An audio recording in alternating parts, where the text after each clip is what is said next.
ليه الناموس يسيب ناس قاعدة جنبك ويجي عليك انت تحديدا؟ وليه في ناس وجودهم في المكان بيعمل زي انذار صامت والناموس يجري عليهم، وفي ناس ولا كأنهم موجودين؟ تعال لما احكي لك الحكاية. الحشرات مش بتشم ريحة عادية، دي بتقرأ خريطة طالعة من جلدك اسمها البصمة الكيميائية. البصمة دي هي اللي بتكشف فصيلة دمك من غير ما الحشرة تشوفك ولا تلمسك.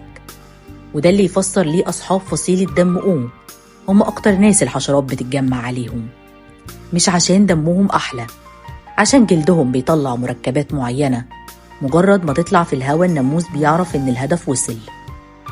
والغريب إن جسمك لما بيكون تعبان أو مناعتك ضعيفة أو في التهابات خفيفة، إشارات الجلد ساعتها بتتغير.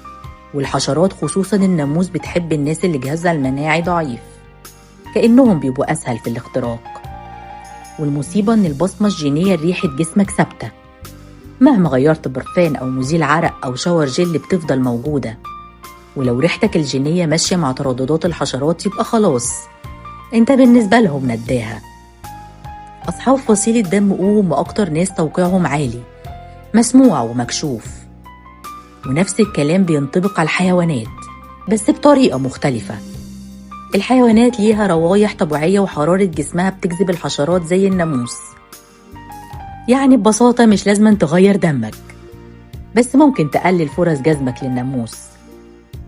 استخدم بخاخات طاردة للناموس، حاول تقلل المواد اللي بتطلع من جسمك، وده عن طريق نظافة الجسم كويس.